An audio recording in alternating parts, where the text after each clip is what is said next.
Passons à la délibération 2022-993 qui concerne un avenant à la convention de financement des études sur le BHNS. Avis favorable de la commission sur ce rapport qui est rapporté par le vice-président Jean-Charles Colas. Et nous avons une demande de temps de parole du groupe Synergie Métropole.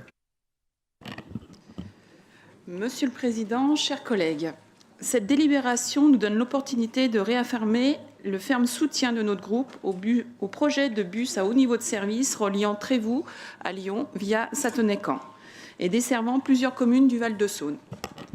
Pour rappel, ce projet est porté par la région Auvergne-Rhône-Alpes en partenariat avec plusieurs établissements publics et collectivités dont la AOMTL et la métropole de Lyon. Il bénéficiera de 18 km de voies réservées en utilisant l'ancienne ligne ferroviaire entre Trévoux et Sathonay-Camp. D'après les estimations, il devrait capter entre 7 500 et 9 500 voyageurs par jour. Sa mise en service est prévue pour 2025, un calendrier prévisionnel qui correspond avec celui de l'amplification de la zone à faible émission. D'ailleurs, et en toute logique, celle-ci devrait accroître le nombre d'usagers au quotidien, notamment avec ceux qui feront le choix de se détourner de la voiture. Il offrira une nouvelle solution de mobilité aux Lyonnais et aux Indinois, ainsi qu'aux habitants du plateau Nord et du Val-de-Saône. Deux territoires métropolitains attractifs et en développement qui voient leur population augmenter chaque année. Le BHNS Lyon-Trévoux est publicité par les citoyens. Pour ces raisons, il est fortement soutenu par les maires et les élus municipaux des communes qui seront desservies. Il sera complémentaire au corridor de bus pour les lignes 40 et 70, pour lesquels vous entreprenez des travaux importants, indispensables pour les rendre plus efficaces et attractifs. Nous soulignons l'investissement de la métropole et de l'AOMTL. Depuis de nombreuses années, notre groupe est mobilisé pour défendre l'arrivée du BHNS, un engagement guidé par notre volonté d'apporter de solutions concrètes aux habitants. En ce sens, il est inacceptable d'entendre que la métropole de Lyon et la région Auvergne-Rhône-Alpes n'arrivent pas à travailler ensemble, que ce soit pour ce projet ou pour le RER lyonnais. C'est l'intérêt général qui prime sur les considérations politiciennes d'ailleurs, qui d'ailleurs éloignent les citoyens de nos instances. Il s'agit également de ne pas refaire l'histoire, en revenant sans cesse sur le choix du BHNS par rapport à la solution ferroviaire. Nous devons nous projeter dans l'avenir, de façon pragmatique, pour que le projet puisse voir le jour dans le calendrier proposé. C'est, vous pouvez l'entendre et le comprendre, la seule attente de nos concitoyens. Monsieur le Président, Monsieur le Vice-président, je crois au BHNS. Le groupe Synergie élus et citoyens également.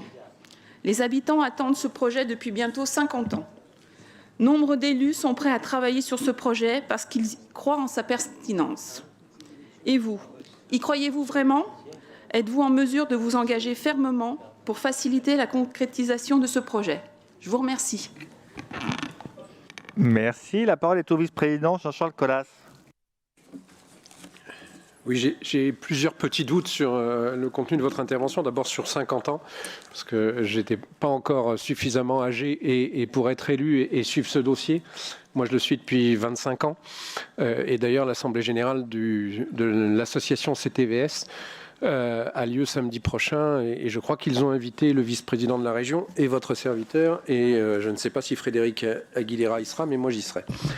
Sur le deuxième point sur lequel j'ai un doute, c'est l'horizon d'une livraison en 2025, puisqu'il me semble que déjà lors du dernier comité de pilotage, on parlait d'entre 2026 et 2028. Je rappelle que c'est un projet qui est porté par la région et que comme il n'y a pas eu à ma connaissance de comité de pilotage depuis bientôt un an, je crois me souvenir que le dernier date d'avril de l'année dernière. Je ne suis même pas certain que le délai 2026-2028 sera tenu. Après, c'est une délibération qui est une délibération technique d'un avenant financier incluant la TVA, une étude pour laquelle la métropole s'est engagée, ce qui montre bien son engagement, puisque vous en doutiez à la fin de votre intervention, sur les études de rabattement sur ce projet qui est un projet de transport collectif porté par la région Auvergne-Rhône-Alpes.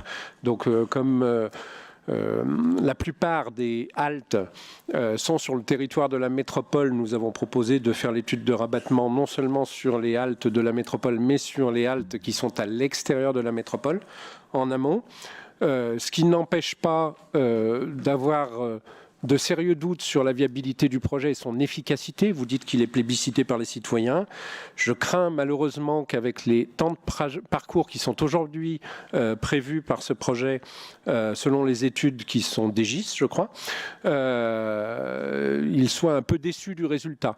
Aujourd'hui, nous avons un projet de BHNS qui fait effectivement Trévoux-Lyon en 1 heure, mais en arrivant à un peu plus de 500 mètres du pôle d'échange multimodal de Pardieu pour des raisons de retournement complexes, ce qui fait donc un peu plus d'1 heure pour faire Trévoux-Pardieu.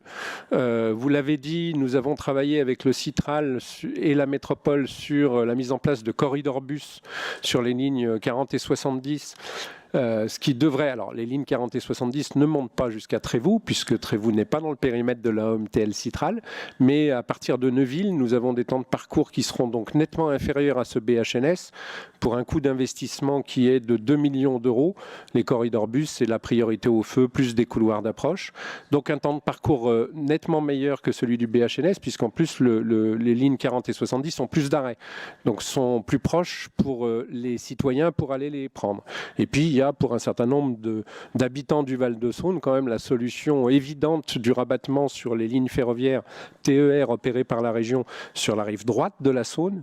De mémoire, Saint-Germain-au-Mont-d'Or, qui est proche d'un certain nombre de ces communes, est à 12 minutes, je crois, de Pardieu.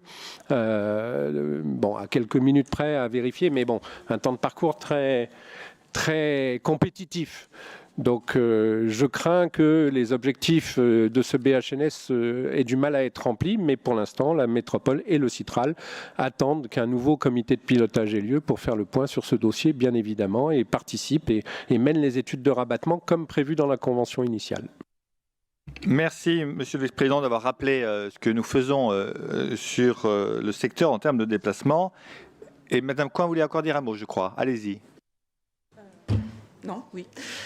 Alors, ma première manifestation en 1983, j'avais 10 ans, à la gare de Trévoux, pour le train, déjà à l'époque. Donc je peux vous dire que ça va faire 50 ans l'année prochaine que les habitants de Trévoux. Voilà, donc vous savez mon âge, vous pouvez me souhaiter mon anniversaire l'année prochaine.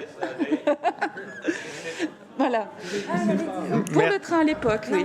Mais bon, ça avance. Et la seconde chose, de 12 minutes, c'est de la gare d'Albigny pour aller à Lyon, pas de Saint-Germain. Merci. Et puis pour compléter les propos du vice-président, quand j'ai vu Laurent Wauquiez en juillet 2020, ça fait partie des sujets qu'on a évoqués le BHNS, et il m'a demandé quelle était notre position. Et j'étais très clair. Peut-être que nous n'aurions pas fait ce choix si nous avions dirigé la région, mais ce n'est pas le sujet. La région a fait un choix. Elle a fait un choix du BHNS. Nous le respectons. Et donc je lui dis très clairement que nous ne mettrons aucun obstacle pour développer ce projet. Je constate qu'il était annoncé en 2025. On parle de 2028, ben voilà, nous verrons si la région, ce qu'elle fait, mais c'est sa responsabilité et en aucun cas nous pourrions être tenus responsables du choix de la région s'il devait évoluer, pour être tout à fait clair.